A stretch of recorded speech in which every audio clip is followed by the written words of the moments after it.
നിങ്ങൾ ഈ വീഡിയോ കാണുമ്പോൾ അങ്ങ് ദൂരെ ബഹിരാകാശത്ത് ഒരു കുഞ്ഞു സ്പേസ് സ്റ്റേഷൻ്റെ ഉള്ളിൽ ചില മനുഷ്യർ ഒഴുകി നടക്കുന്നു. അതിനിടയിൽ അവർ ചില ശാസ്ത്ര പരീക്ഷണങ്ങളൊക്കെ നടത്തുന്നുമുണ്ട്. കേൾക്കുമ്പോൾ നമ്മൾ വലിയ നേട്ടങ്ങളൊക്കെ കൈവരിച്ചു എന്നൊക്കെ ആയിരിക്കും ആളുകൾ ചിന്തിക്കുക. എന്നാൽ യാഥാർത്ഥ്യം അങ്ങനെയല്ല. ബഹിരാകാശത്ത് കാര്യമായിട്ടുള്ള നേട്ടങ്ങളൊന്നും നമുക്ക് നേടിയെടുക്കാൻ സാധിച്ചിട്ടില്ല. പറയുമ്പോൾ ഒരുപാട് കാര്യങ്ങളുണ്ട്, പക്ഷേ ഇത്രയും വർഷങ്ങളായിട്ടും അതത്ര വലിയൊരു കാര്യമായിട്ട് നമുക്ക് കൊട്ടിഘോഷിക്കാൻ സാധിക്കില്ല. ഈ ബഹിരാകാശത്തെ സ്പേസ് സ്റ്റേഷൻ എന്ന് പറയുമ്പോൾ അത് ഭൂമിയുടെ പ്രതലവുമായിട്ടുണ്ടാക്കുന്ന ദൂരം വെറും 400 കിലോമീറ്ററുകൾ മാത്രമാണ്. അങ്ങ് ബഹിരാകാശത്തേക്ക് ഒരു നാഷണൽ ഹൈവേ ഉണ്ടെന്ന് വെറുതെ ഒന്ന് സങ്കല്പിക്കുക. ഒരു സാധാരണ കാറിൽ നമ്മൾ ആ ഹൈവേയിലൂടെ യാത്ര ചെയ്താൽ 5-6 മണിക്കൂർ കൊണ്ട് നമുക്ക് ഈ 400 കിലോമീറ്ററിലെത്താം. നമ്മൾ തിരുവനന്തപുരത്ത് നിന്ന് കേരളത്തിൻ്റെ ഉത്തരഭാഗത്തേക്ക് യാത്ര ചെയ്തു. 400 കിലോമീറ്റർ ആകുമ്പോൾ നിങ്ങൾ ഏകദേശം കോഴിക്കോട് മേഖലയിൽ എത്തിയിട്ടുണ്ടായിരിക്കും. അതായത് കേരളം വിട്ട് വെളിയിലേക്ക് പോകാൻ പോലും നമ്മളെ കൊണ്ട് സാധിച്ചിട്ടില്ല. അത്രയും ചെറിയ ദൂരമാണ് 400 കിലോമീറ്റർ. എന്നാൽ അതിനെയൊക്കെ കടത്തി വെട്ടിക്കൊണ്ട് നമ്മുടെ കളികൾ കുറേ കൂടി അകലെയുള്ള ഒരു പ്രദേശത്തേക്ക് വ്യാപിപ്പിക്കാൻ പോവുകയാണ്.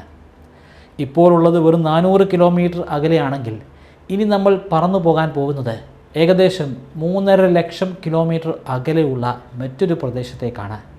ഭൂമിയുടെ ഏറ്റവും അടുത്ത് നിൽക്കുന്ന സെലസ്റ്റിയൽ ബോഡിയായ ചന്ദ്രൻ്റെ അരികിലേക്കാണ് നമ്മൾ പോകുന്നത്. ചന്ദ്രനിലേക്ക് പോകുന്നത് വെറുതെ അവിടെ അങ്ങ് നിൽക്കാൻ വേണ്ടി മാത്രമല്ല. ചന്ദ്രൻ ഒരു ഹബ്ബ് മാത്രമാണ്. ആ ഹബ്ബിൽ നിന്നും ലക്ഷക്കണക്കിന് കിലോമീറ്ററുകൾ അകലെയുള്ള ചൊവ്വ ഗ്രഹത്തിലേക്ക് നമ്മൾ പോകും. ഭൂമിയിൽ നിന്ന് ചന്ദ്രനിലേക്ക് പോവുക, അവിടെ ഒന്ന് കറങ്ങിയതിന് ശേഷം നേരെ ചൊവ്വ ഗ്രഹത്തിലേക്ക് പോവുക പറയുമ്പോൾ നല്ല രസമുള്ള കാര്യങ്ങളൊക്കെയാണ്. പക്ഷേ ഇതത്ര എളുപ്പമുള്ള കാര്യമൊന്നുമല്ല. അതിന് ഏറ്റവും അടിസ്ഥാനപരമായിട്ട് നമുക്ക് ആവശ്യമുള്ളത് ഒരു മികച്ച സ്പേസ് ക്രാഫ്റ്റാണ്. നാസ അത് ഉൽപ്പാദിപ്പിച്ച് കഴിഞ്ഞിട്ടുണ്ട്. നാസ അത് ഒറ്റയ്ക്കല്ല ഉൽപ്പാദിപ്പിക്കുന്നത്. ശരിക്കും പറഞ്ഞാൽ അനേകം രാജ്യങ്ങളുടെ ഒരു കൂട്ടായ്മയാണ്. ആ കൂട്ടായ്മയ്ക്ക് നമ്മൾ കൊടുത്തിരിക്കുന്ന പേരാണ് ഒറായോൺ, അല്ലെങ്കിൽ ഒറായോൺ മൾട്ടിപർപ്പസ് ക്രൂ വെഹിക്കിൾ. നിങ്ങൾ നാസയുടെ അപ്പോളോ മിഷനുകളെക്കുറിച്ച് കേട്ടിട്ടില്ലേ? 1960കളിൽ അനവധി തവണയാണ് അപ്പോളോ മിഷനുകളിലൂടെ മനുഷ്യരെ നമുക്ക് ചന്ദ്രനിലെത്തിക്കാൻ സാധിച്ചത്. എന്നാൽ പതിറ്റാണ്ടുകൾക്ക് ശേഷം ഇപ്പോൾ നാസ മറ്റൊരു ദൗത്യവുമായിട്ടാണ് വരുന്നത്, ആർടെമിസ് മിഷനുകൾ. ആർടെമിസ് മിഷനിൽ വെറുതെ ചന്ദ്രൻ വരെ പോയി ഒന്ന് മടങ്ങി വരാൻ വേണ്ടിയല്ല നാസ ശ്രമിക്കുന്നത്, മറിച്ച് ചന്ദ്രനെ ഒരു ഹബ്ബാക്കി മാറ്റാനുള്ള പദ്ധതിയാണ്. പക്ഷേ ചന്ദ്രനെ ഒരു ഹബ്ബാക്കി മാറ്റിയെടുക്കണമെങ്കിൽ സൂര്യനിൽ നിന്ന് വരുന്ന അതിശക്തമായിട്ടുള്ള റേഡിയേഷനെ തരണം ചെയ്യാൻ നമുക്ക് സാധിക്കണം. അല്ലെങ്കിൽ ദാരുണമായിട്ടുള്ള ഒരു അന്ത്യമായിരിക്കും നമ്മുടെ ആസ്ട്രോനോട്ട്സിന് ഉണ്ടാവുക. അപ്പോൾ നിങ്ങൾ ചോദിക്കും, നിലവിൽ സ്പേസ് സ്റ്റേഷനിൽ ഒരുപാട് ആസ്ട്രോനോട്ട്സ് വർക്ക് ചെയ്യുന്നുണ്ടല്ലോ, അവർ ഇടയ്ക്കൊക്കെ സ്പേസ് സ്റ്റേഷനിലേക്ക് പോകുന്നു, തിരികെ സുരക്ഷിതമായിട്ട് മടങ്ങി വരുന്നു, അവർക്കൊന്നും ഏൽക്കാത്ത റേഡിയേഷൻ എങ്ങനെയാണ് ചന്ദ്രനിലേക്ക് പോകുന്ന ആസ്ട്രോനോട്ട്സിന് ഏൽക്കേണ്ടി വരുന്നത്? ഞാൻ പറഞ്ഞല്ലോ, നിലവിലെ നമ്മുടെ സ്പേസ് സ്റ്റേഷൻ ഭൂമിയുടെ പ്രതലത്തിൽ നിന്ന് വെറും 400 കിലോമീറ്റർ മാത്രം ഉയരത്തിലാണ്. അവിടെ കാര്യമായിട്ടുള്ള റേഡിയേഷൻ ഒന്നും ഇല്ല എന്നുള്ളതാണ് യാഥാർത്ഥ്യം. കാരണം അത് നമ്മുടെ ഭൂമിയുടെ മാഗ്നറ്റിക് ഫീൽഡിൻ്റെ ഉള്ളിലാണ്.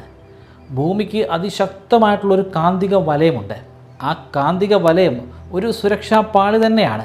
സൂര്യനിൽ നിന്ന് വരുന്ന അതിശക്തമായിട്ടുള്ള റേഡിയേഷനെ തടഞ്ഞു നിർത്താൻ ഈ മാഗ്നറ്റിക് ഫീൽഡ് നമ്മളെ സഹായിക്കും. അതായത് സ്പേസ് സ്റ്റേഷൻ്റെ ഉള്ളിലുള്ള ആസ്ട്രോനോട്ട്സ് സുരക്ഷിതരാണ്. അവർക്ക് സൂര്യൻ്റെ ഈ റേഡിയേഷനെക്കുറിച്ചൊന്നും ഓർത്ത് ഭയപ്പെടേണ്ട ആവശ്യമില്ല.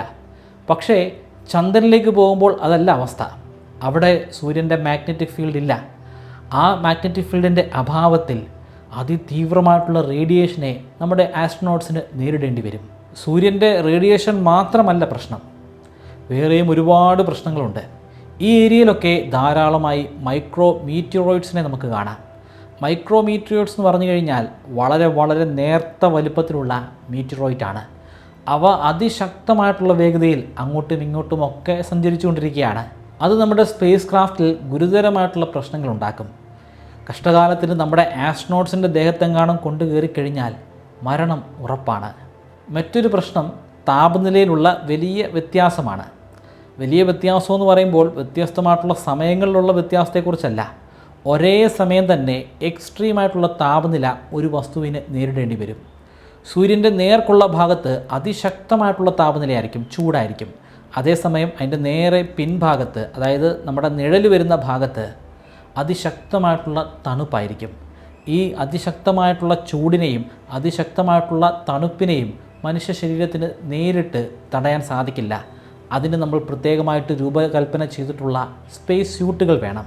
ചന്ദ്രനിലോ അല്ലെങ്കിൽ ചന്ദ്രൻ്റെ പരിസര പ്രദേശത്തോ എത്തിയ നമ്മുടെ ആസ്ട്രോനോട്ട്സിന് ഇങ്ങനെ എന്തെങ്കിലും ഒരു പ്രശ്നം നേരിടേണ്ടി വന്നു കഴിഞ്ഞാൽ നമുക്ക് ഭൂമിയിൽ നിന്ന് നോക്കി നിൽക്കാനേ സാധിക്കത്തുള്ളൂ.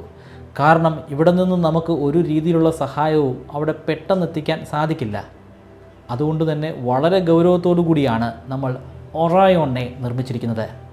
ഒറായോൺ സ്പേസ് ക്രാഫ്റ്റിനെ നമുക്ക് രണ്ടായിട്ട് ഡിവൈഡ് ചെയ്യാം. ഭൂമിയിൽ നിന്ന് നമ്മൾ വിക്ഷേപിക്കുമ്പോൾ ഒറായോണിൻ്റെ വലിപ്പം വളരെ വലുതാണ്. പക്ഷേ തിരിച്ച് ഭൂമിയിലേക്ക് മടങ്ങി വരുന്ന ഒറായോൺ വളരെ വളരെ ചെറുതാണ്. കാരണം ഒറായോണിൻ്റെ ഒരു ഭാഗം മാത്രമേ ഭൂമിയിലോട്ട് തിരിച്ചു വരത്തുള്ളൂ. അതാണ് ക്രൂ മൊഡ്യൂൾ. ക്രൂ മൊഡ്യൂളിൻ്റെ വലിപ്പം എത്രയുണ്ടെന്ന് ചോദിച്ചു കഴിഞ്ഞാൽ നിങ്ങൾ ഒരു വലിപ്പമുള്ള SUV കാർ സങ്കല്പിക്കുക. അത്തരത്തിലുള്ള 2 കാറുകൾ. ആ 2 കാറിൻ്റെ ഉള്ളിലുള്ള സ്പേസ് ഒന്നിപ്പിച്ച് കഴിഞ്ഞാൽ എത്രമാത്രം വലിപ്പം കാണും? അത്രത്തോളം വലിപ്പമുണ്ട് ക്രൂ മൊഡ്യൂളിന്. ഈ ക്രൂ മൊഡ്യൂളിൻ്റെ ഉള്ളിലാണ് 4 ആസ്ട്രോനോട്ട്സ് തുടർച്ചയായിട്ടുള്ള 3 ആഴ്ചകൾ ചെലവഴിക്കുന്നത്. അവരുടെ പ്രാഥമിക കർമ്മം ഉൾപ്പെടെയുള്ള കാര്യങ്ങൾ ആ ഒരു ചെറിയ സ്പേസിൻ്റെ ഉള്ളിൽ നിന്നുകൊണ്ട് അവർക്ക് നടത്തേണ്ടി വരും. ക്രൂ മൊഡ്യൂളിന് വെറും 9 ക്യൂബിക് മീറ്റർ മാത്രം വോളിയം ഉള്ളെങ്കിലും നാസയുടെ എൻജിനീയേഴ്സ് അത് നന്നായിട്ട് യൂട്ടിലൈസ് ചെയ്തിട്ടുണ്ട്. ആ കുറഞ്ഞ സ്പേസിൻ്റെ ഉള്ളിൽ നിന്നുകൊണ്ട് തന്നെ ഒരുപാട് കാര്യങ്ങൾ ആസ്ട്രോനോട്ട്സിന് ചെയ്യാൻ സാധിക്കും. സാധാരണ ഒരു വാഹനത്തിൽ കയറിയിരിക്കുന്നത് പോലൊന്നുമല്ല ക്രൂ മൊഡ്യൂളിൻ്റെ ഉള്ളിൽ കയറിയിരിക്കുന്നത്. സാധാരണ ഒരു വാഹനത്തിൽ കയറിയിരുന്നു കഴിഞ്ഞാൽ നമ്മുടെ തലയുടെ നേരെ മുകളിലായിരിക്കും അതിൻ്റെ സീലിംഗ്. പക്ഷേ ക്രൂ മൊഡ്യൂളിൻ്റെ ഉള്ളിൽ കയറിക്കഴിഞ്ഞാൽ അങ്ങനെയല്ല, നേരെ വിപരീതമായിട്ട് നമ്മുടെ മുഖത്തിന് നേരെയായിരിക്കും സീലിംഗ്. അതായത് നേരെ നമ്മൾ മുകളിലേക്ക് നോക്കിക്കൊണ്ടായിരിക്കും ഇരിക്കുക. പക്ഷേ അത് ആദ്യഘട്ടത്തിൽ മാത്രമേ അങ്ങനെ ഉള്ളൂ. സ്പേസ് ക്രാഫ്റ്റ് മുകളിലേക്ക് പോയി, അല്ലെങ്കിൽ റോക്കറ്റ് ഈ സ്പേസ് ക്രാഫ്റ്റിനെ വളരെയധികം മുകളിലെത്തിച്ച് ഭൂമിയുടെ ഗുരുത്വാകർഷണത്തിനും വെളിയിലായി കഴിഞ്ഞാൽ ആകെ മാറി മറിയും. അവിടെ ഇരിക്കുന്ന സകല സീറ്റുകളും അവിടെ നിന്ന് ഫോൾഡ് ചെയ്ത് ഭിത്തിയുടെ ഉള്ളിലേക്ക് കയറിപ്പോകും. പിന്നീട് അതിൻ്റെ ഉള്ളിൽ കുറേയധികം സ്പേസ് ഉണ്ടായിരിക്കും. ആ സ്പേസിൻ്റെ ഉള്ളിൽ നിന്നുകൊണ്ട് ആസ്ട്രോനോട്ട്സിന് ഒന്ന് മൂരി നിവർക്കാം. അവർക്ക് ചില വ്യായാമങ്ങളൊക്കെ ചെയ്യാം. വ്യായാമം ചെയ്യേണ്ടത് വളരെ അത്യാവശ്യമാണ്. കാരണം അവർക്ക് ഗ്രാവിറ്റി അനുഭവിക്കാൻ സാധിക്കുന്നില്ല. അതുകൊണ്ട് തന്നെ അവരുടെ മസിൽസിൻ്റെ സ്ട്രെങ്ത് നഷ്ടപ്പെടും. അവരുടെ ബോൺ കുറേ കൂടെ വീക്കാകും. അത് ഒഴിവാക്കാനായി നിരന്തരമായിട്ട് അവർക്ക് വ്യായാമങ്ങൾ ചെയ്യേണ്ടി വരും. ഗൂഗിളിലൊന്ന് സെർച്ച് ചെയ്ത് നോക്കിക്കഴിഞ്ഞാൽ 1960കളിൽ ഉപയോഗിച്ച അപ്പോളോ സ്പേസ് ക്രാഫ്റ്റിൻ്റെ ഉൾഭാഗം നിങ്ങൾക്ക് കാണാം. കണ്ടു കഴിഞ്ഞാൽ ശരിക്കും നമ്മൾ അത്ഭുതപ്പെട്ടു പോകും. കാരണം അതിൻ്റെ അകത്ത് മുഴുവനും ഒരുപാട് ഫിസിക്കൽ സ്വിച്ചുകളും നോബുകളും ലിവറുകളും ഒക്കെയാണ്. എന്നാൽ അതുപോലുള്ളൊരു സ്പേസ് ക്രാഫ്റ്റേ അല്ല നമ്മുടെ ക്രൂ മൊഡ്യൂൾ അല്ലെങ്കിൽ ഒറായോൺ. തീർത്തും വ്യത്യസ്തമായിട്ടുള്ള സ്ക്രീനുകളാണ് അവിടെ ഉള്ളത്. അതുകൊണ്ട് തന്നെ ഈ ഒരു കോക്പിറ്റ് അറിയപ്പെടുന്നത് ഗ്ലാസ് കോക്പിറ്റ് എന്ന പേരിലാണ്. കാരണം ഇവിടെ ഫിസിക്കലായിട്ടുള്ള സ്വിച്ചോ നോബോ ലിവറോ ഒന്നുമില്ല. അതിന് പകരം കുറേ ടച്ച് സ്ക്രീനുകളാണ്. ആ ടച്ച് സ്ക്രീനുകൾ തൊട്ടുകൊണ്ട് തന്നെ നമുക്ക് പല ആക്ടിവിറ്റീസുകളെയും ആക്ടിവേറ്റ് ചെയ്യാം, പല റീഡിങ്സും നോട്ട് ചെയ്യാം. അവിടെ നമ്മൾ ചെയ്യേണ്ട എല്ലാ ആക്ടിവിറ്റികളും ഈ ടച്ച് സ്ക്രീനുകൾ ഉപയോഗിച്ചിട്ട് നമുക്ക് ചെയ്യാൻ സാധിക്കും. പഴയ സിനിമകളിൽ കറക്കി വിളിക്കുന്ന പഴയ ഫോണുകൾ നിങ്ങൾ കണ്ടിട്ടുണ്ടായിരിക്കും. റാഞ്ചി റാവു സ്പീക്കിങ്ങിലൊക്കെ നമുക്ക് കാണാം, നല്ല വലിപ്പമുള്ളത്. പക്ഷേ ഇന്ന് നമ്മൾ അങ്ങനെയുള്ള ഫോണല്ലല്ലോ ഉപയോഗിക്കുന്നത്. ഇപ്പോൾ ഉപയോഗിക്കുന്നത് നമ്മുടെ പോക്കറ്റിൽ വെക്കാൻ സാധിക്കുന്ന ഐഫോണോ അല്ലെങ്കിൽ സാംസങ്ങിൻ്റെ ഒക്കെ എന്തെങ്കിലും തരത്തിലുള്ള ഫോണുകളായിരിക്കും. ആ ഒരു ഡിഫറൻസ് തന്നെയാണ് ശരിക്കും അപ്പോളോ മിഷനിലും ആർട്ടമിസിലും ഉണ്ടായിരിക്കുന്നത്.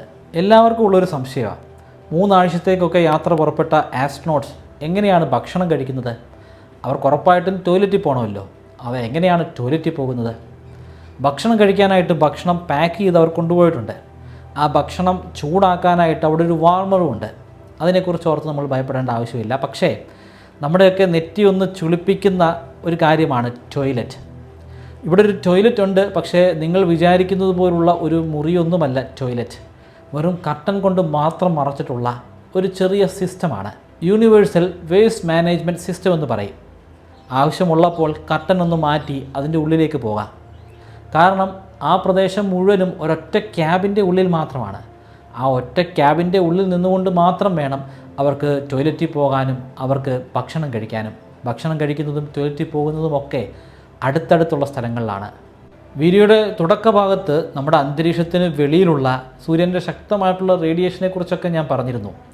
സാധാരണഗതിയിൽ ഒറയോൺ സ്പേസ് ക്രാഫ്റ്റിന് തന്നെ ഈ റേഡിയേഷനെ ഡിഫെൻഡ് ചെയ്യാൻ സാധിക്കും. പക്ഷേ അസാധാരണമായിട്ടുള്ള ചില സാഹചര്യമുണ്ട്. ആ സാഹചര്യം എപ്പോൾ വേണമെങ്കിലും സംഭവിക്കാം.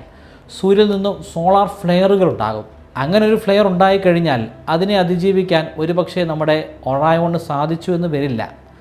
അത്തരത്തിലുള്ളൊരു സിറ്റുവേഷനിൽ നമ്മുടെ ആസ്ട്രോനോട്ട്സിനെ സംരക്ഷിക്കാനായി ഒരു സുരക്ഷാ കവചം ഈ ഒറയോണിൻ്റെ ക്രൂ മൊഡ്യൂളിൻ്റെ ഉള്ളിൽ തന്നെയുണ്ട്. അതിൻ്റെ ബേസ് ഭാഗത്താണ് ജലം സൂക്ഷിച്ചിരിക്കുന്നത്. ആ ജലം അവിടെ സർക്കുലേറ്റ് ചെയ്യുന്നുണ്ട്. ആ ജലം അവർ ആവശ്യമുള്ളപ്പോൾ എടുക്കും. ആ ജലത്തോട് ചേർന്ന് തന്നെ ഒരു വലിയ ബാഗ് പോലുള്ള ഒരു ഏരിയ ഉണ്ട്. അക്ഷരാർത്ഥത്തിൽ അതൊരു ബാഗ് തന്നെയാണ്. ഈ ബാഗിൻ്റെ ഉള്ളിലേക്ക് എല്ലാ ആസ്ട്രോനോട്ട്സും കടന്നു ചെല്ലും. അതിനുശേഷം ആ ബാഗ് സുരക്ഷിതമായിട്ട് അടയ്ക്കും. ആ ബാഗിൻ്റെ ഉള്ളിലേക്ക് സോളാർ ഫ്ലെയർ കാരണം ഉണ്ടാകുന്ന പാർട്ടിക്കിൾസ് ഒന്നും നുഴഞ്ഞു കയറില്ല. നമ്മുടെ ആസ്ട്രോനോട്ട്സ് അവിടെ സുരക്ഷിതരായിരിക്കും. ചുരുക്കത്തിൽ ഒറയോണിൻ്റെ ക്രൂ മൊഡ്യൂൾ ഒരു ചെറിയ വീടാണ്. ആ വീടിൻ്റെ ഉള്ളിൽ നമ്മുടെ ആസ്ട്രോനോട്ട്സ് സുരക്ഷിതരാണ്. പക്ഷേ അങ്ങനെ സുരക്ഷിതരായിട്ട് മാത്രം ഇരുന്നിട്ട് കാര്യമില്ലല്ലോ. ജീവൻ നിലനിർത്താൻ അത്യാവശ്യമായിട്ടുള്ള വാതകം അവർക്ക് കിട്ടണം, ഓക്സിജൻ അവർക്ക് കിട്ടണം. അത് നമ്മുടെ അറ്റ്മോസ്ഫിയറിലുള്ള അതേ അളവിൽ തന്നെ കിട്ടണം. അല്ലാതെ ശുദ്ധമായിട്ടുള്ള ഓക്സിജൻ നേരിട്ട് നമുക്ക് കൊടുക്കാൻ സാധിക്കില്ല. ആ ഓക്സിജൻ, അതായത് നമ്മുടെ ജീവശ്വാസം, അത് ക്രൂ മൊഡ്യൂളിൻ്റെ ഉള്ളിലില്ല. പിന്നൊരു കാര്യം, ക്രൂ മൊഡ്യൂളിന് ഒരിക്കലും നമ്മുടെ ചന്ദ്രനിലേക്ക് ഒറ്റയ്ക്ക് യാത്ര ചെയ്യാൻ കഴിയില്ല. അതിനെ അങ്ങോട്ട് കൊണ്ടുപോകാനുള്ള ഒരു സാങ്കേതിക വിദ്യയും ക്രൂ മൊഡ്യൂളിൻ്റെ ഉള്ളിലില്ല. അവിടെയാണ് നമ്മുടെ രണ്ടാമത്തെ ഭാഗത്തിൻ്റെ പ്രസക്തി. അതാണ് യൂറോപ്യൻ സർവീസ് മൊഡ്യൂൾ. പേര് കേട്ടപ്പോൾ തന്നെ മനസ്സിലായില്ലേ യൂറോപ്യൻ സർവീസ് മൊഡ്യൂൾ ആരുണ്ടാക്കിയതാണെന്ന്?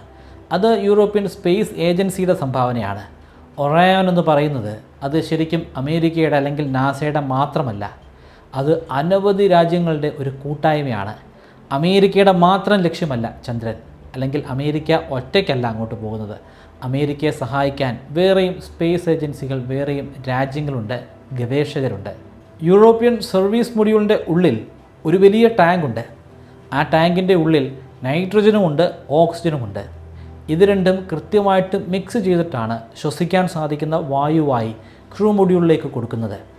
അതുകൂടാതെ വേറെയും ചില ചെറിയ ടാങ്കുകളും ട്യൂബുകളുമൊക്കെ യൂറോപ്യൻ സർവീസ് മൊഡ്യൂളിലുണ്ട്. ഒരു ടാങ്ക് അല്ലെങ്കിൽ ആ ടാങ്കുമായിട്ട് കണക്ട് ചെയ്തിരിക്കുന്ന ട്യൂബ് ശുദ്ധജലം ശേഖരിച്ചു വെക്കാനാണ്. സകല ശുദ്ധജലവും അവിടെ തന്നെ അല്ല ഉള്ളത്.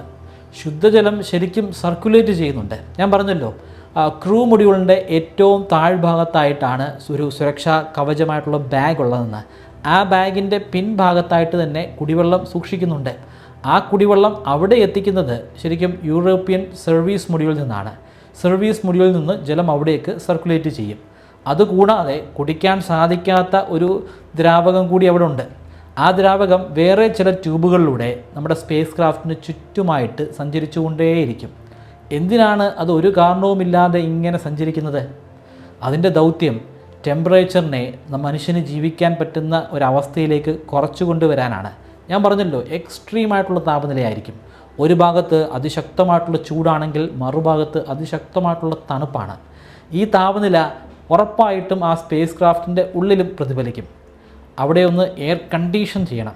അവിടുത്തെ താപനില മനുഷ്യന് ജീവിക്കാൻ പറ്റുന്നൊരവസ്ഥയിലേക്ക് എത്തിക്കണം. ആ അവസ്ഥയിലേക്ക് എത്തിക്കുന്നത് ഇങ്ങനെ ഒഴുകി നടക്കുന്ന ദ്രാവകമാണ്. ആ ദ്രാവകത്തിന് ഒഴുകി നടക്കാനായിട്ട് ഒരുപാട് ട്യൂബുകൾ നമ്മുടെ സ്പേസ് ക്രാഫ്റ്റിൻ്റെ ചുറ്റിനുമായിട്ടുണ്ട്. നമ്മുടെ ശരീരത്തിൻ്റെ ഉള്ളിൽ ബ്ലഡിനെ കൊണ്ടുപോകാനായി ഒരുപാട് ബ്ലഡ് വെസൽസ് ഉണ്ട്. ആ ബ്ലഡ് വെസൽസ് പോലെ അതിങ്ങനെ പടർന്ന് പന്തലിച്ച് കിടക്കുകയാണ്. നമ്മുടെ ഈ രണ്ട് മൊഡ്യൂളുകളും വർക്ക് ചെയ്യണമെങ്കിൽ അവിടെ വൈദ്യുതി വേണമല്ലോ. വൈദ്യുതി എങ്ങനെ ഉൽപ്പാദിപ്പിക്കുന്നത്? വൈദ്യുതി ഉൽപ്പാദിപ്പിക്കേണ്ട ഉത്തരവാദിത്വവും യൂറോപ്യൻ സർവീസ് മൊഡ്യൂളിനാണ്. യൂറോപ്യൻ സർവീസ് മൊഡ്യൂളിൽ 4 സോളാർ പാനലുകളുണ്ട്. അത് ആദ്യഘട്ടത്തിൽ മടക്കി വെച്ചിരിക്കുകയായിരിക്കും.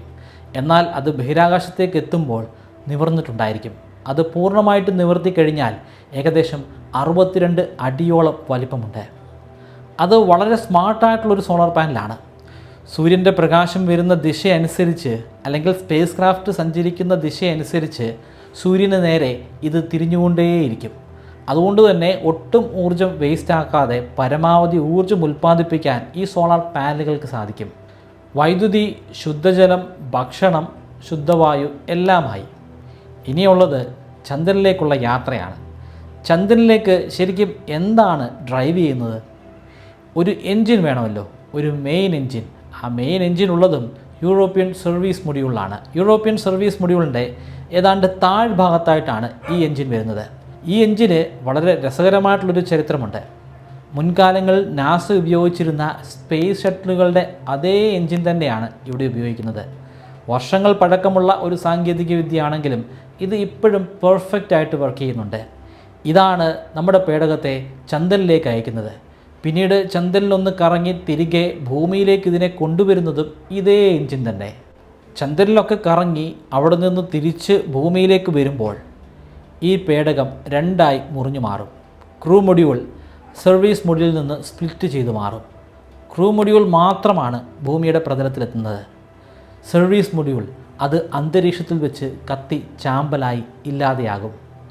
ക്രൂ മൊഡ്യൂൾ ഭൂമിയുടെ അന്തരീക്ഷത്തിലേക്ക് കടന്നു കഴിഞ്ഞാൽ ഇനിയാണ് ആസ്ട്രോനോട്ട്സ് നേരിടേണ്ട ഏറ്റവും വലിയ വെല്ലുവിളി. 15 മിനിറ്റ് നേരം നീണ്ടു നിൽക്കുന്ന ഒരു ടെററാണ്. അതിശക്തമായ വേഗതയിലാണ് ക്രൂ മൊഡ്യൂൾ അന്തരീക്ഷത്തിലൂടെ സഞ്ചരിക്കുന്നത്.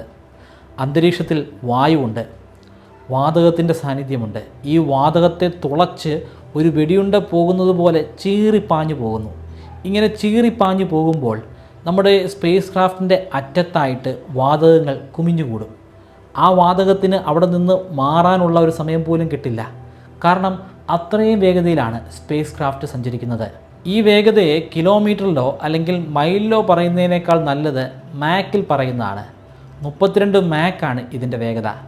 ഒരു മാക്ക് എന്ന് പറഞ്ഞാൽ ശബ്ദത്തിൻ്റെ അത്രയും വേഗതയാണ്. അതായത് ശബ്ദം സഞ്ചരിക്കുന്ന വേഗതയുടെ 32 ഇരട്ടി വേഗതയിലാണ് അന്തരീക്ഷത്തിലൂടെ ഈ പേടകം സഞ്ചരിക്കുന്നത്. നിങ്ങൾ ബൈക്കിലൊക്കെ യാത്ര ചെയ്യുമ്പോൾ ശ്രദ്ധിച്ചിട്ടില്ലേ, അതിശക്തമായിട്ട് നിങ്ങളുടെ മുഖത്തേക്ക് കാറ്റടിക്കുന്നത്? ചിലപ്പോഴൊക്കെ നിങ്ങളുടെ കണ്ണുനീര് പോലും അവിടെ നിന്ന് പറന്ന് പുറകിലേക്ക് പോകും. അപ്പോൾ നിങ്ങളുടെ ബൈക്ക് സഞ്ചരിക്കുന്നത് വെറും 60 കിലോമീറ്ററിലോ അല്ലെങ്കിൽ 70 കിലോമീറ്റർ വേഗതയിലോ ആണ്. അതിൻ്റെ സ്ഥാനത്ത് ഏകദേശം ഒരു 40,000 കിലോമീറ്റർ വേഗതയിലാണ് നിങ്ങളുടെ ബൈക്ക് സഞ്ചരിക്കുന്നതെങ്കിലോ എത്ര ശക്തമായിട്ടായിരിക്കും ആ കാറ്റ് നിങ്ങളുടെ മുഖത്തേക്കടിക്കുന്നത്? ഇവിടെ സംഭവിക്കുന്നതും അതുതന്നെയാണ്. അതുകൊണ്ട് തന്നെ ഈ ഒരു പേടകത്തിൻ്റെ മുൻപിലുള്ള വാതകത്തിന് അല്ലെങ്കിൽ കാറ്റിന് അവിടെ നിന്ന് പെട്ടെന്ന് മാറാൻ സാധിക്കുന്നില്ല. കാരണം അത് മാറുന്നതിന് മുൻപ് തന്നെ പേടകം അതിനെയും തള്ളിക്കൊണ്ട് ഭൂമിയുടെ പ്രതലത്തേക്ക് സഞ്ചരിച്ചുകൊണ്ടിരിക്കുകയാണ്. അതുകൊണ്ട് തന്നെ ആ ഭാഗത്തുള്ള വാതകത്തിൻ്റെ താപനില ഗണ്യമായി വർദ്ധിക്കും. ഗണ്യമായി വർദ്ധിച്ച് അതിൻ്റെ സ്റ്റേറ്റ് തന്നെ അങ്ങ് മാറും. അത് വാതകത്തിൽ നിന്ന് പ്ലാസ്മ സ്റ്റേറ്റിലേക്ക് മാറും. പ്ലാസ്മ സ്റ്റേറ്റിലേക്ക് മാറിക്കഴിഞ്ഞാൽ ആ ഭാഗം കത്താൻ തുടങ്ങും. ഈ സമയത്തെ പ്ലാസ്മയുടെ താപനില 2760 ഡിഗ്രി സെൽഷ്യസ് ആണ്. സൂര്യൻ്റെ പ്രതലമായ ഫോട്ടോസ്ഫിയറിൻ്റെ താപനില 5000 ഡിഗ്രി സെൽഷ്യസ് ആണെന്ന് കൂടി നിങ്ങൾ ചിന്തിക്കണം. അതിൻ്റെ ഏകദേശം പകുതി താപനിലയിലാണ് നമ്മുടെ പേടകത്തിൻ്റെ മുൻഭാഗം. അത്രയും താപനില ഉണ്ടായിട്ടും എന്തുകൊണ്ടാണ് നമ്മുടെ പേടകം ഉരുകാത്തത്? അതിൻ്റെ കാരണം പേടകത്തിൻ്റെ മുൻപിലുള്ള ഒരു ആവരണമാണ്. ആവ്കോട്ട് എന്ന ഒരു മെറ്റീരിയലാണ് അവിടെ ഉപയോഗിച്ചിരിക്കുന്നത്.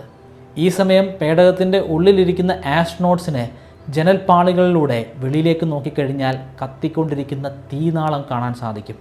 ആ സമയത്തെ അവരുടെ മാനസിക അവസ്ഥ നിങ്ങളൊന്ന് ചിന്തിച്ചു നോക്കുക.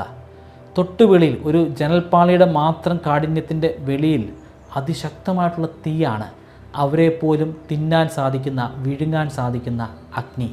നിർഭാഗ്യവശാൽ ഈ സമയത്ത് നമ്മുടെ ആസ്ട്രോനോട്ട്സ് സംസാരിക്കുന്നതൊന്നും നമുക്ക് കേൾക്കാൻ കഴിയില്ല. കാരണം ശക്തമായിട്ടുള്ള ഈ താപനില കാരണം, ഈ അഗ്നി കാരണം റേഡിയോ കമ്മ്യൂണിക്കേഷൻ അവിടെ സാധ്യമല്ല.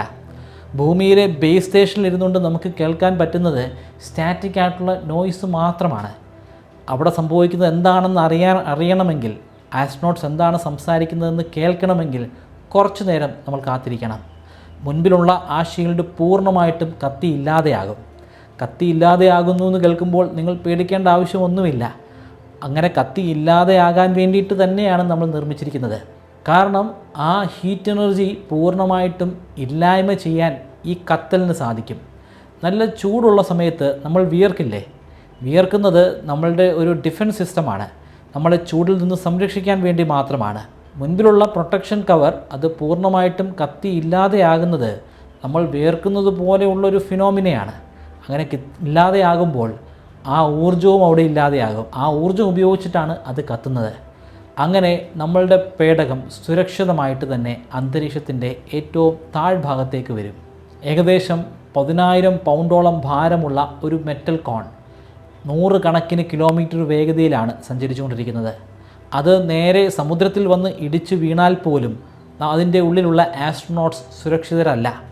അതിൻ്റെ വേഗത ഇനിയും നമുക്ക് കുറയ്ക്കാൻ പറ്റണം. അതിന് ഏറ്റവും മികച്ച ഒരു മാർഗം പാരച്യൂട്ടാണ്. പക്ഷേ സാധാരണഗതിയിലുള്ള ഒരു പാരച്യൂട്ട് ഉപയോഗിച്ച് കഴിഞ്ഞാൽ കാറ്റിൻ്റെ ശക്തി കാരണം ആ പാരച്യൂട്ട് മൊത്തത്തിൽ കീറി ഇല്ലാതെയാകും. അതുകൊണ്ട് തന്നെ ഈ മിഷന് വേണ്ടി പ്രത്യേകമായിട്ട് രൂപകൽപ്പന ചെയ്തിട്ടുള്ള പാരച്യൂട്ടിൻ്റെ ഒരു സിസ്റ്റമാണ് നമ്മൾ ഉപയോഗിക്കുന്നത്. നല്ല വലിപ്പമുള്ള പാരച്യൂട്ടുകളുണ്ട്, വലിപ്പം കുറവുള്ള പാരച്യൂട്ടുകളുമുണ്ട്. നല്ല വലിപ്പമുള്ള ഓരോ പാരച്യൂട്ടുകളുടെയും മൊത്തത്തിലുള്ള വീതി എന്ന് പറയുന്നത് 116 അടിയാണ്. ഈ പാരച്യൂട്ടുകളെല്ലാം കൂടി ചേരുമ്പോൾ ഏകദേശം ഒരു ഫുട്ബോൾ ഗ്രൗണ്ടിൻ്റെ അത്രയും വലിപ്പമുണ്ടാകും. അത്രയും വലിപ്പത്തിൽ പാരച്യൂട്ടുകൾ ഇങ്ങനെ നിവർന്നു നിൽക്കുമ്പോൾ ശക്തമായ വേഗതയിൽ സഞ്ചരിച്ചു കൊണ്ടിരിക്കുന്ന നമ്മുടെ പേടകത്തിൻ്റെ വേഗത ക്രമേണ കുറഞ്ഞു വരും.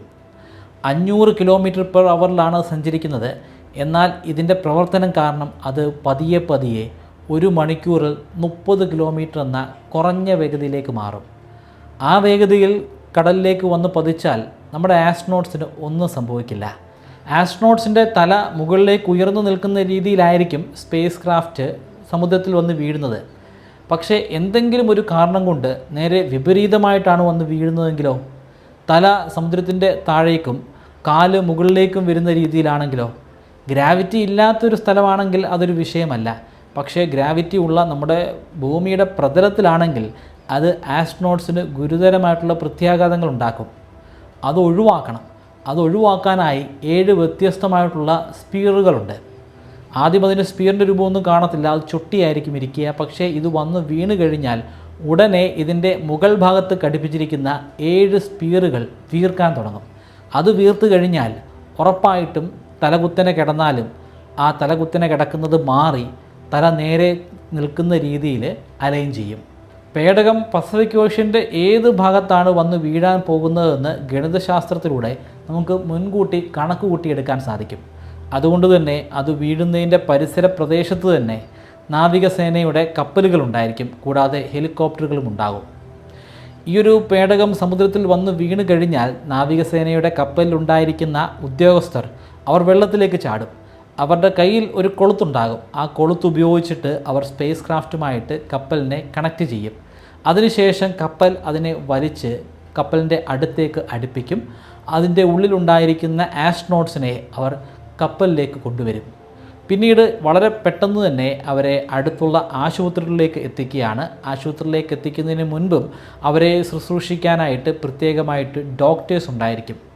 ഇത്രയൊക്കെ അപകടങ്ങൾ സഹിച്ച് പണം മുടക്കി നമ്മളെന്തിനാണ് ചൊവ്വാഗ്രഹത്തിലേക്ക് പോകുന്നത്? ചൊവ്വാഗ്രഹത്തിലേക്ക് ഇപ്പോൾ നമ്മൾ നടത്തിക്കൊണ്ടിരിക്കുന്ന പരീക്ഷണങ്ങൾ അതൊരു പ്രാക്ടീസാണ്. ഒറായോണിലൂടെ നമ്മൾ പ്രാക്ടീസ് ചെയ്യുകയാണ്. ഒറായോണിനെ ഭാവിയിൽ കുറച്ചുകൂടെ വലിപ്പമുള്ള ഒരു സ്പേസ് ക്രാഫ്റ്റ് ആക്കി നമ്മൾ മാറ്റിയെടുക്കും. പക്ഷേ അതിന് ഒരുപാട് ഡേറ്റ നമുക്ക് വേണം.